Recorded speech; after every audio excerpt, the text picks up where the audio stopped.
Suspense. And the producer of radio's outstanding theater of thrills, the master of mystery and adventure, William N. Robeson.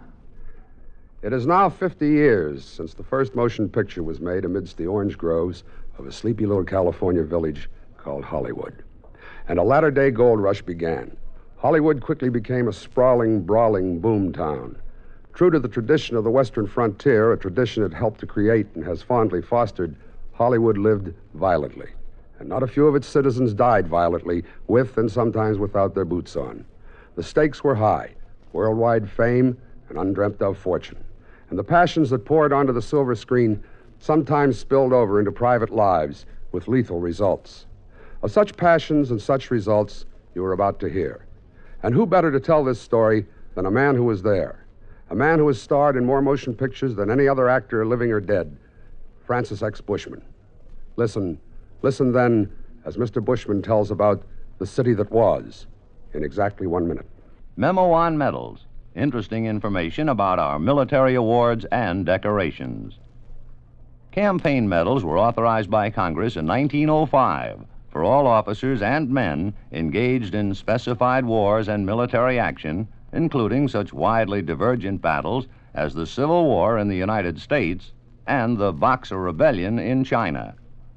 The Navy and Marine Corps have a special Manila Bay Medal for members of the United States Asiatic Squadron under command of Commodore George Dewey in May of 1898. The Haitian Campaign of 1915 is commemorated with a medal, as is the Santo Domingo Expedition, which suppressed a revolt in that country and preserved order during elections in 1916. The Army has its Mexican Service Medal for those involved in any of several expeditions or engagements from April 12, 1911 through June 16, 1919.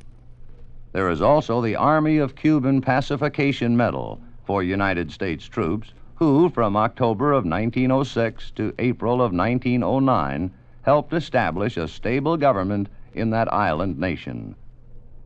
The Victory Medal was initially awarded to all United States service personnel in World War I expeditionary forces, including, for the first time, women serving in the military units. There is a story behind every American medal, a proud story of devotion to country and unselfish service to keep it strong and free. And now,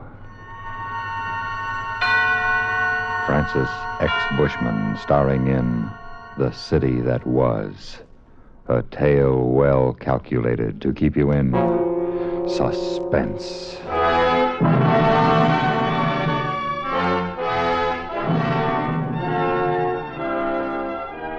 Remember?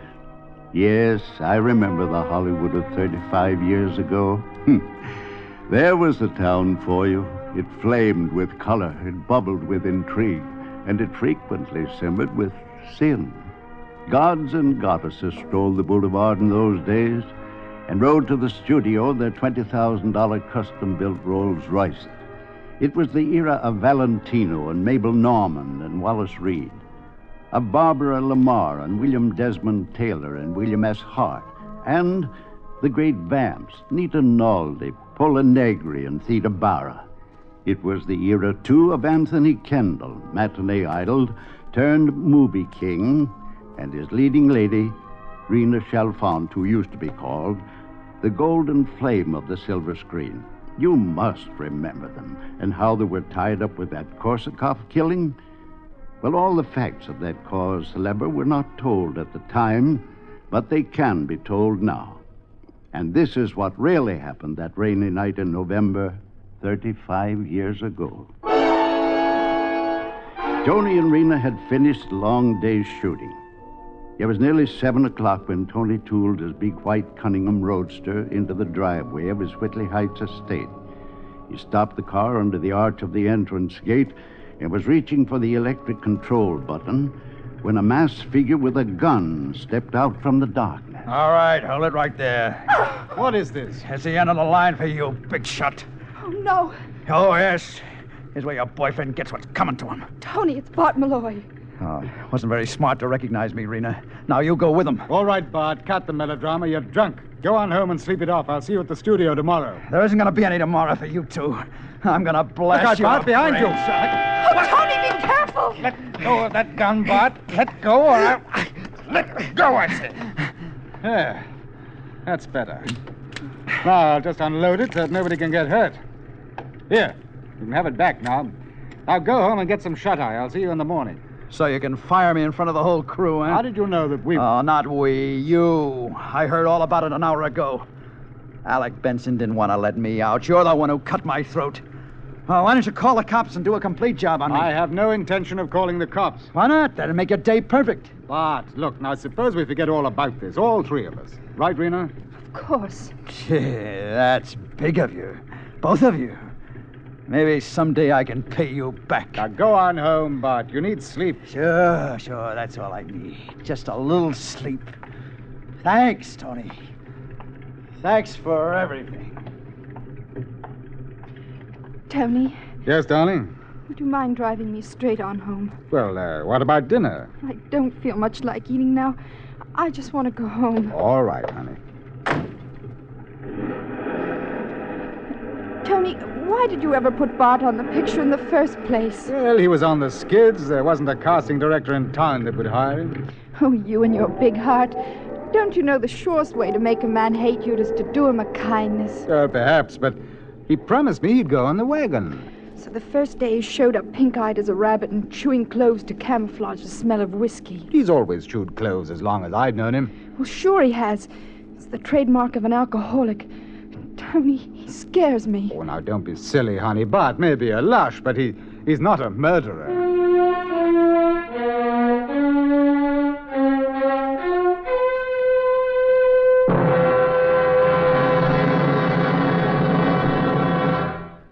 In a moment, we continue with the second act of Suspense.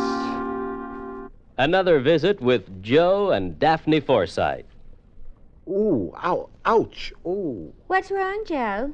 Daphne, have you been using my razor again? Just a little. I was peeling peaches. Oh, fine. Why didn't you change the blade? It feels like you've been sharpening pencils with this thing. Now, just a minute, buddy. It was you who said we could use more economy around here. And I've been saving wherever I can. And by shaving the skin off the peaches... But look at my face. Think how the Red Cross could have used all this blood. It's your own fault. You and your economy. Well, being penny conscious isn't such a bad idea. Not if you use common sense. Take savings bonds, for instance. Here it comes. Go right ahead and scoff. But I got 8 million Americans who agree with me. We all buy savings bonds on the payroll saving plan because we know that investing in bonds is the best way to use our money. We could use some of that money around here. Well, maybe, or maybe we just think we can. When we buy bonds, we guarantee we'll have the money in the future, when we'll certainly need it more. Stop waving that razor. You're splattering me with soap. Well, I don't mean to get excited, but who wouldn't? Where else can a man make an investment that's guaranteed to pay off $4 for every 3? And guaranteed by the credit of the whole U.S. of A. So there. Bravo! Bravo! All right. Now let me change the blade and get back to shaving. I think I'll stay and watch. Why? Because you're so cute when you cut yourself. Oh, fine. And now, Act 2 of The City That Was, starring Francis X. Bushman.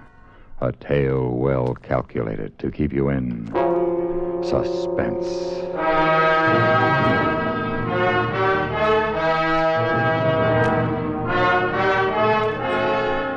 Of course, Bart Malloy didn't take Tony's advice and go home. The evening was still young, and in his misery he needed company. So he headed for Henry's on Hollywood Boulevard. Everybody went to Henry's in those days. It was packed every night with actors, directors, writers, producers, come to see and be seen, and to partake of Henry's wonderful Turkish sandwiches, his fabulous German pancakes, and his fragrant coffee. Malloy is downing cup after cup of it now, each one generously laced with whiskey from his hip flask. Also, he's airing his grievances to Fritz, the friendly waiter, who knows him well. So I'll take a drink. One measly drink and he tosses me off a picture. He's a louse. That's what he is. He's a star-spangled louse. Now, Mr. Malloy dacht niet zo. Mr. Kendall is a fine gentleman, a real fine gentleman. Yeah, well, I'll tell you something, Fritz. I'm going to fix your fine gentleman's wagon for him if it's the last thing I ever do. Oh, you shouldn't say such things, Mr. Malloy, especially at such a time as this. Now, just as soon as he's finished his picture, he and Miss Chalfont will be married. Yeah, I know. Say, maybe I ought to figure out a nice present for him, huh? Oh, that sounds better, Mr. Malloy. You know something? Always, I think that Miss Chalfont would marry that Russian director. What was his name? Korsakov. Yeah. Sergei Korsakov. Yeah. They sure were crazy about each other until Tony come along. Fritz. You may not know it, but you have just given me a terrific idea. Bart Malloy lost no time in putting his terrific idea into action. First, he telephoned the director, Sergei Korsakov, made a date to drop by his apartment later that evening. Then he called Rena Chalfont and employed his not inconsiderable talent as a mimic. Hello? This is Hollywood 2749. Yes, it is. May I speak, please, with Miss Chalfont? I am Dr. von Kesselring. Dr. Friedrich von Kesselring. This is Miss Chalfont, Doctor. Oh, I am Mr. Korsakov's physician, Miss Chalfont. I regret to say some unhappy news for you. Is something the matter with Sergei? He has suffered a coronary occlusion. Oh, no. Is there anything I can do, Doctor? Anything at all? Yes, Miss Chalfont, there is. Mr. Korsakov wished to see you before he goes to the hospital. I think it would make him very happy. Of course. I'll come right over. Malloy counted on the rainy streets and the fact that Rena had to come all the way in from Beverly Hills to give him the time he needed with Korsakov. 5 minutes later, he pulled up in front of the Russian director's house, high in the Hollywood Hills. Well, not exactly in front of the house, for it perched 60 feet above the street and was reached by a private elevator which opened on the sidewalk. Very futuristic, a Hollywood showplace of the time, this hideaway of the Mad Russian.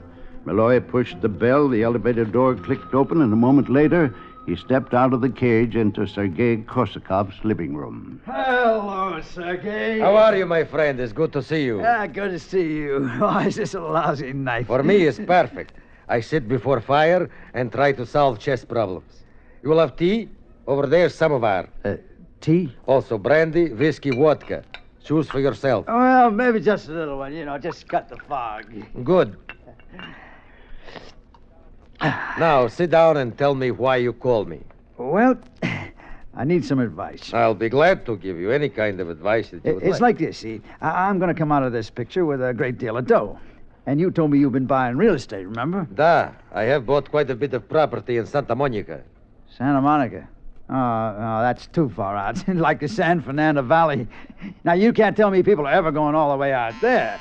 Hey, I thought you said you were going to be alone tonight. I expect no one. Maybe your luck's changing, huh, boy? Don't get up. I'll send the elevator back down, and then I'll slip out the servant's entrance. But I assure you, Yes, I know. It's probably a maiden aunt just in from Vladivostok. Just the same, I'll go out the back way so as not to embarrass a lady. You have dirty mind, my friend. I would suggest that you... Bart, what does it mean? The gun. I guess you might say it means goodbye, Sergei.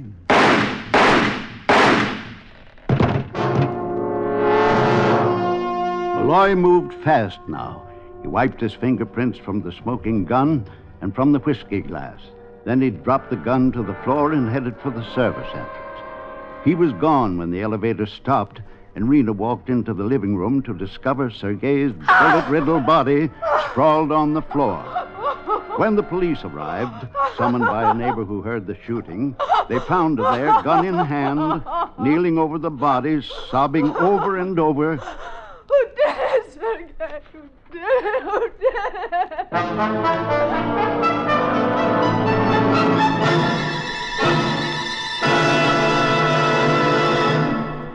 In just a moment, we continue with the third act of Suspense. We have, together, ample capacity and freedom to defend freedom.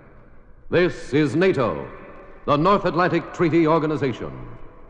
While the Soviets seek to weaken and disrupt the free world through worldwide military, political, and economic activities, the free world has organized its resources, moral, military, political, and economic, and is ready to deploy them wherever the situation demands.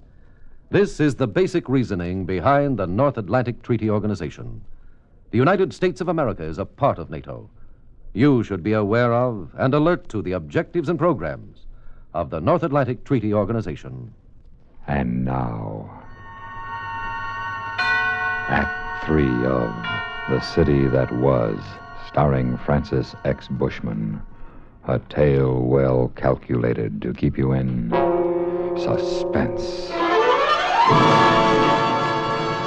They allowed Rena Chalfant one phone call. Naturally, she called Tony Kendall. But there wasn't much here his attorney could do for her, since there's no bail on a murder charge. So Tony went to the scene of the crime, and there he found that an old friend of his was in charge of the investigation. Sergeant Kay of Homicide.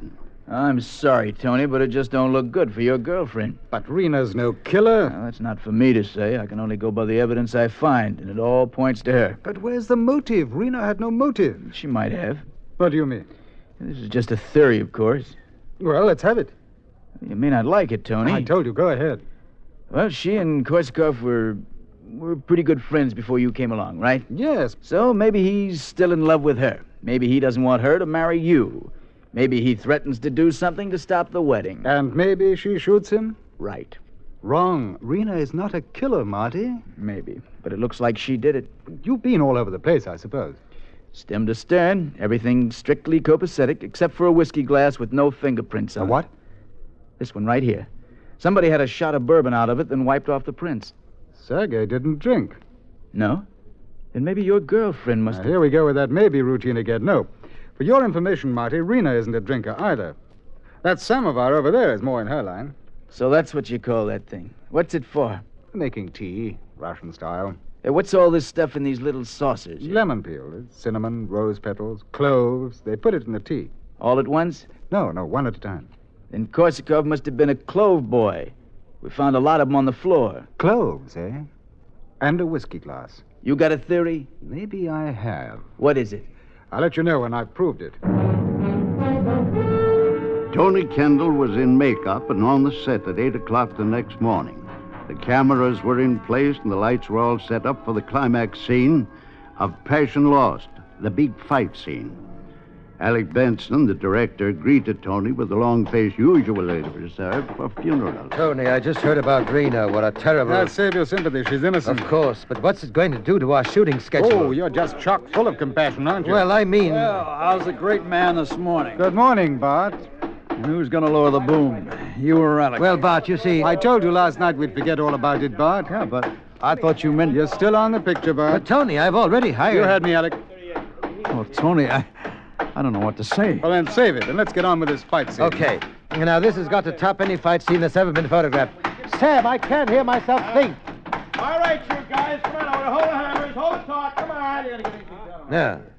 Now, we've got to make the brawl and the spoilers look like a chorus boys' picnic. I want... Look where you go, you knucklehead, don't trip over those cables. Will you please knock it off, Sam? You make more noise than the hammers. Oh, sorry, Mr. Benson. Now, let's get the suspense of the fight in Tolerable David, the brutality of Noah Beery and the Seawolf, the cruelty... Hey, look, Alec, why don't you let Bart and me sort of work it out by ourselves? Then we'll tell you how we see it, and then if it's okay with you, we'll try a take. Well, all right. Just call me when you're ready. All right. Come on, Bart, let's block out the action. Let's see, we begin here on the balcony when I find you coming out of Helena's room. You go for your gun, but before you can get it from... Tony, I want to thank you for keeping me on the picture. Well, that's all right, Bart. Now, as I was saying, when you... And I want you to know how sorry I am about Rena. Are you really? Are you really sorry? Oh, I sure am. Rena's one of the Well, then you'll nice... be happy to know that she didn't kill Korsakov. No? Well, then, who did? You, Malloy. What? You killed him. Oh, you must be out of your mind. What would I want to do a thing like that You for? killed him, and then you framed Rena. You did it for revenge to get back at me. Why, you're talking like a maniac. Am I? What about the cloves that dropped out of your pocket onto the floor? Why, Korsakov had cloves, too. They were right there by that samovar. Does it. You were there, Malloy, and you killed him. Well, you try and prove it. I won't have to prove it. You're going to admit it. Oh, I am, eh? That's right. I'm going to beat the truth out of you right You keep now. away from me, Kendall. You keep... Oh, I'm going to fix that pretty face of yours. Mr. Benson, hey, look. Over there, I said. Well, for the love of... Hey, wait a minute, Tony. Hold it, boys, until we can... It ain't holding, Mr. Benson. Wow, what a wallop. Oh, boy, that sure looked real, didn't it, huh? What are we standing there for? Let's get it on film. Lights, Larry, Paul, start cranking those cameras. All right, you guys, you heard Mr. Benson. Come on, lights, camera. That's fine, Bart. Slam his head against the pillar. Good. Now bring one up, Tony. Bring it up with your heels. That's the idea, real haymaker. You didn't kill Malloy. You killed him. Oh, get your hands off my throat. I You can't tell me the breathe. truth, Malloy. You give it to me straight or I'll kill you here and Go now. easy on that strangle, Tony. The senses in Iowa may squawk about it. Come on, Malloy. This is your last Yes, chance. yes, I did it. I did. Cut. All right, stay the light. Oh, now, look, Tony, I realize I'm only the director around here, but even so, would you mind letting me in on... You tell him, Malloy. You tell him or I'll... Yeah, I killed Korsakov. Call Monty Kay, will you? Tell him we've got his killer for him, and you better have a couple of the boys keep an eye on Malloy until he gets here. What are you going to do? Me? I'm going over and get my girl out of the jailhouse. And there you have it, ladies and gentlemen, a story out of the Hollywood of the 20s. The city that was. As you know, Rena and Tona Kendall are still one of the film capital's happiest couples. As a matter of fact, I had tea with them last week. Rena served from a great brass samovar. I had my choice of sugar and cream and rum, of course, and then there were small china bowls filled with slivers of lemon peel and dried rose petals and sticks of cinnamon, but do you know something strange? There weren't any cloves.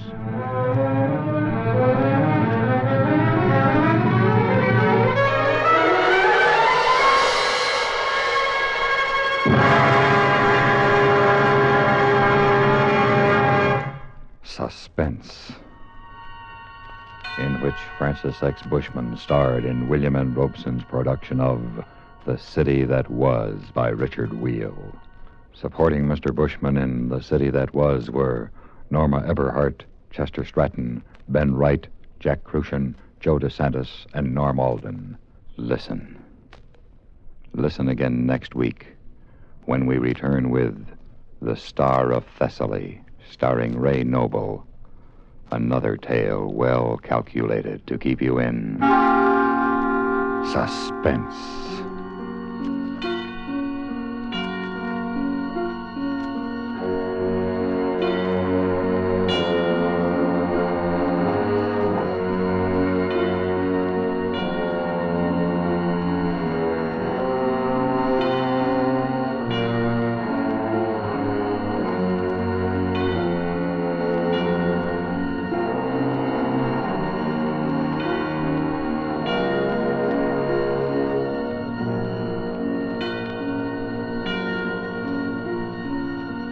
Suspense has been brought to you through the worldwide facilities of the United States Armed Forces Radio and Television Service.